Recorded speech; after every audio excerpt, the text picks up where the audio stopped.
Casa e Companhia. Oferecimento Modecol, alta classe em móveis sob medida. Queristop, experimente o melhor. Queristop, no Beira Mar Shopping. Espaço Inox, soluções que fazem seu projeto brilhar. Shopping Quilar, combina com a sua casa, combina com você. Altero, metais que conquistam. Mazotti, objeto de estima. Pazinato, soluções em pedra natural. Lupa, construção planejada. O universo do design é infinito e, lógico, vai muito além da casa e decoração. Por isso, nosso editorial de hoje abre espaço para falar de design de pranchas, shape, técnicas, materiais, estética. Saiba mais sobre o mais importante equipamento do surf.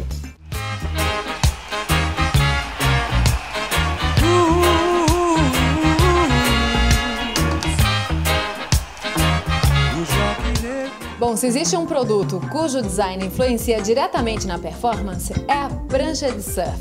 Para falar um pouco sobre história e evolução da prancha de surf, eu convidei o Guga Arruda, que é surfista profissional e também é fabricante. Guga, eu sei que você lançou uma prancha que está revolucionando o mercado de prancha. Mas antes de falar da sua prancha, eu queria que você falasse um pouquinho da história da prancha.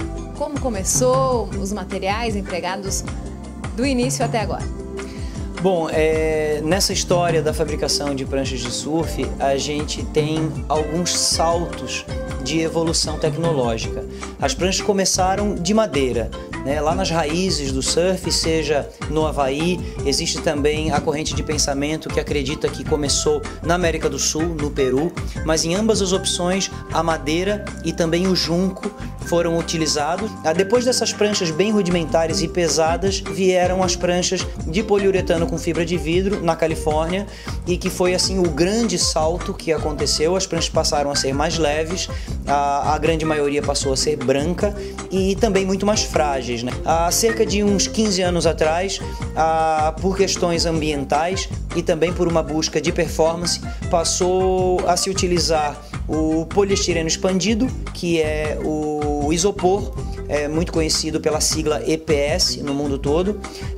Ele passou a substituir o poliuretano, por ser um material mais leve e também ecologicamente mais correto. É um material que permite 100% da reciclagem dos resíduos, coisa que o poliuretano não permite. As pranchas ficaram um pouco mais leves, mas ainda com a mesma estética.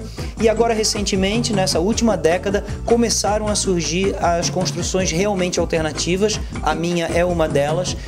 Construções em molde, em prensas, no vácuo, enfim, novas tecnologias vêm sendo adotadas para a produção de pranchas mais fortes, mais leves e com mais controle de design e de flexibilidade. Na tua fábrica, Powerlight, você usa lâmina de madeira, reconstruindo a história. Exatamente, a lâmina de madeira, a madeira em si é um material divino, né, que realmente proporciona peso favorável, resistência favorável, flexibilidade favorável. Então não é à toa que quando utilizaram madeira naquela época deu certo e o surf iniciou e cresceu. Mas era madeira maciça, extremamente pesada. Exato, eram pranchas maciças de madeira, super pesadas. Hoje em dia eu uso uma lâmina de madeira com o bloco de isopor, poliestireno expandido, e essa lâmina, assim como a fibra de vidro e a resina epóxi, e hoje a gente consegue ter uma prancha com a estética da madeira, super leve e muito durável. E o método de construção dessa prancha, Guga? Então, hoje eu trabalho com um método de termomoldagem, patenteado aqui em Florianópolis, e nós fazemos a prancha dentro de um molde. Então existe aquela lendária prancha mágica, que o surfista teve uma prancha mágica e queria copiar. Eu passei isso durante toda a minha carreira, tendo uma prancha mágica que eu queria copiar e nunca saía igual nos métodos comuns de fabricação. Hoje a gente faz exatamente o molde da prancha mágica e se utiliza do nosso novo método de construção de prancha, mas o desenvolvimento dos protótipos ainda é o método artesanal e antiquado de shapear com a plana de mão. O apelo estético dessa prancha também é muito interessante. Você usa que lâmina de madeira? Bom, eu trabalhei com uma série de diferentes tipos de madeira e hoje eu tenho trabalhado com a figueirinha, que é uma madeira assim super leve e que é o grande benefício que a gente busca na prancha, ter uma prancha leve, mas a gente também trabalha com o Kevlar e o carbono. O Kevlar é a ceramida, é o nome da substância que se faz o Kevlar, é essa prancha aqui amarelo, dourada, né? Esse material inclusive é utilizado nos coletes à prova de bala da polícia, então é um material super resistente, leve e flexível. E temos também o carbono, né, que é um material muito conhecido, ele é utilizado em praticamente todos os objetos de performance, como avião, helicóptero, carro, bicicleta de corrida, asa delta, tudo que precisa ser muito leve e ter arco e flecha e ter uma performance de velocidade e de flexibilidade, o carbono é assim o material número 1. E a gente procura, a nível de estética e design, exatamente mostrar a beleza de cada uma dessas fibras. Feedback do cliente, o feedback do mercado, Guga?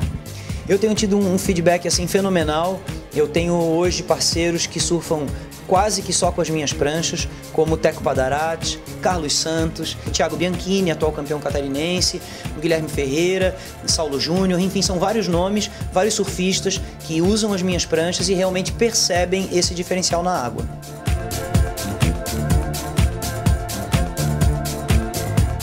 E dando continuidade a esta reportagem sobre design de pranchas, a gente veio visitar o escritório do Felipe Sibert, da Sibert Surfboards.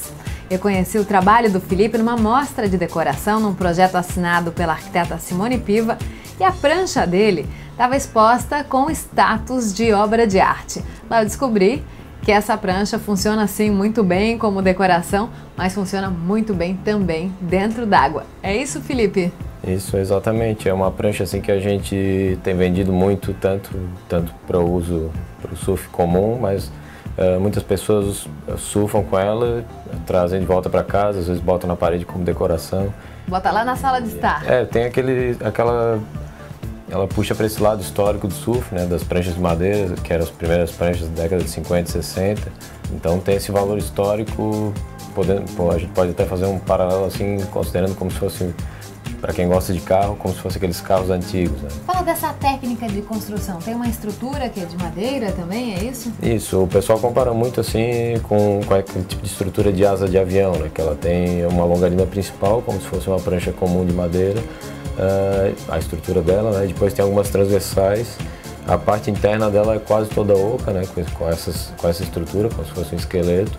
E depois a gente faz uma prensagem com essas madeiras que revestem esse esqueleto. Né? Que é uma chapa. Isso, é uma chapa no deck no fundo e a parte de borda que a gente faz por último, né? A última etapa da parte de madeira. Que tipo de madeiras que vocês costumam empregar na fabricação? Esse tipo de prancha a gente tentou sempre desenvolver um tipo de prancha que não dependesse especificamente de um tipo de madeira, né? Como tem a prancha de madeira balsa que ou é madeira balsa ou não é. E essa aí a gente usa marupá, sumaúma, figueira branca, algumas madeiras que têm uma resistência legal e que são leves, né? As características dessa prancha com relação a peso e performance, Felipe? A gente sempre trabalhou assim mais para esse tipo de prancha clássica, o pranchão, até um tipo de prancha fish, que é uma prancha que tem bastante área, que é uma prancha que fica um pouco mais pesada, mas ainda tem... Dependendo do estilo, tem performance. No caso do pranchão, a prancha tem que realmente ser pesada para ter uma estabilidade, para fazer uma manobra de bico, um nose rider.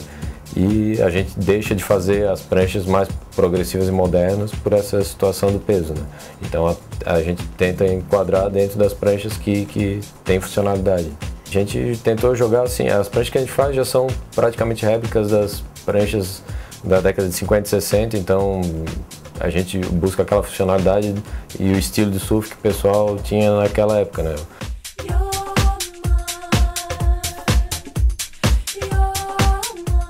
Então é uma produção limitadíssima no mundo, não à toa essa prancha ganhou status de obra de arte que a gente comentou. E chega em casa do surf e não vai pra garagem, fica na sala. Pode ser usado de decoração, né?